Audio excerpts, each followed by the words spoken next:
गलवान में खूनी झड़प के 115 दिन बाद चीन ने एक बार फिर बता दिया कि वो अब सिर्फ बातों से बाज नहीं आएगा, क्योंकि बात अब गलवान से आगे बढ़ चुकी है। इतनी आगे कि अब भारत के पास चीन को उसी की भाषा में जवाब देने के अलावा ज्यादा विकल्प नहीं है। मैं इतना यकीन दिलाना चाहता हूं कि भारत की 1 इंच जमीन को भी दुनिया की कोई ताकत छू नहीं सकती है, उस पर कब्जा नहीं कर सकती। हाल ही में chief of defence staff general Bipin Rawat भी कह चुके हैं कि बातचीत फेल हुई तो चीन के खिलाफ सैन्य विकल्प भी तैयार हैं। अब हम एक एक करके उन्हीं विकल्पों के बारे में बताते हैं। विकल्प नंबर 1, चीनी सैनिकों को खदेड़ने के लिए सैन्य कार्रवाई। तरीका, टैंक और तोपों का सीमित इस्तेमाल।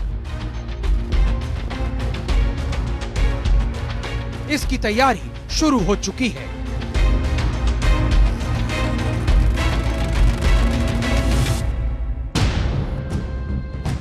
भारत ने एंटी एयरक्राफ्ट गन को लद्दाख क्षेत्र में तैनात कर दिया है। लद्दाख में भारतीय वायुसेना के लड़ाकू विमान लगातार उड़ान भर रहे हैं। सेना ने लद्दाख सीमा पर टैंकों और होवित्जर तोपों की तैनाती बढ़ा दी है। लद्दाख में LAC पर सर्दियों के मौसम में अतिरिक्त 35,000 जवानों की तैनाती का भी फैसला किया गया है। लेकिन जानकारों का मानना है कि चीन के खिलाफ कोई सीधी कार्रवाई आखिरी विकल्प होगा। चाइना ने बड़ी सोची समझी हुई रणनीति के अंदर ये ट्रांसग्रेशन किए हैं। उसने 5 या 6 जगह ऐसी चुनी है जो बड़े हाई वैल्यू टारगेट्स हैं या स्ट्रेटेजिक पॉइंट ऑफ व्यू से उसने इन जगहों का चुनाव किया है। तो हमारी जो रणनीति है या जो हमारी सोच है वो ये होनी चाहिए कि हम एक एग्रेसिव डिफेंस को माने और चीन को भी उसी करेंसी में जवाब दें। चीन को सबक सिखाने के लिए दूसरा विकल्प ये है कि उसे उसी की भाषा में जवाब दिया जाए। विकल्प नंबर 2, लद्दाख में जवाबी अतिक्रमण। तरीका, LAC पर चीनी इलाकों पर कब्जा। यानी जैसे को तैसा, जिस तरह चीन ने भारतीय इलाकों में अतिक्रमण किया वैसे ही भारतीय सेना भी करे। इसका फायदा ये होगा कि चीनी सेना को भारतीय इलाकों से पीछे हटने पर मजबूर किया जा सकेगा। लेकिन जानकार मानते हैं कि इससे गलवान जैसी झड़प होने का भी खतरा है।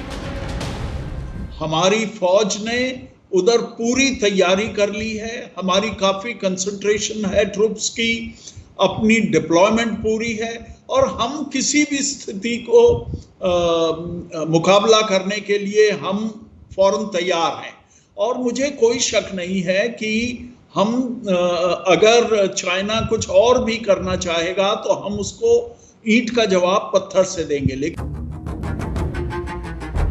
चीन को सबक सिखाने के लिए भारत के पास जो सैन्य विकल्प मौजूद हैं, उसमें एक विकल्प ये भी है कि भारतीय सेना लद्दाख के बजाय उन इलाकों में चीन के इलाकों पर एक्शन ले जहां चीन कमजोर है। विकल्प नंबर 3, अन्य सीमाओं पर सैन्य कार्रवाई।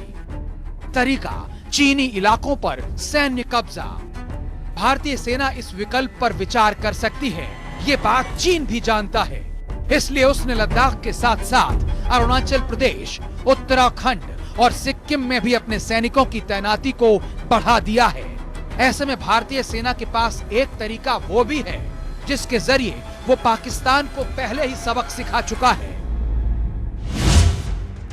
विकल्प नंबर 4, चीनी सेना के ठिकानों पर सर्जिकल स्ट्राइक। तरीका, LAC पर चीन के सैन्य अड्डों और सप्लाई लाइन पर हमला।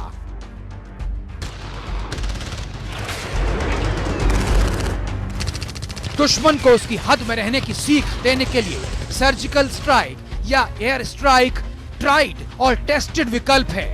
भारतीय सेना एक नहीं बल्कि 2 बार अपनी इस काबिलियत का प्रदर्शन पाकिस्तान पर बखूबी कर चुकी है। भारत की पूरी तैयारी है और भारत ने भी पूरा का पूरा अपना जो डिप्लॉयमेंट बहुत अच्छा कर लिया है, मिसाइलें लगा दी हैं। एयरफोर्स भारत की बहुत काबिल है और रफेल से आने से उसकी एयर पावर और भी बढ़ गई है, कॉम्बैट पावर बढ़ गई। तो जो है चीन को काउंटर करने के लिए भारत की फौज बिल्कुल सक्षम है। ये वो विकल्प हैं जिनका इस्तेमाल करने से भारत ने अभी तक परहेज किया है और इसी का फायदा चीन अब तक उठाता आया है। जानकार मानते हैं कि अब चीन से बातचीत का वक्त बीत चुका और उसके खिलाफ अब सुदर्शन चक्र धारण करने का वक्त आ गया है। हम वो लोग हैं जो बांसुरीधारी कृष्ण की पूजा करते हैं, तो हम वही लोग हैं जो सुदर्शन चक्रधारी कृष्ण को भी आदर्श मान करके चलते हैं।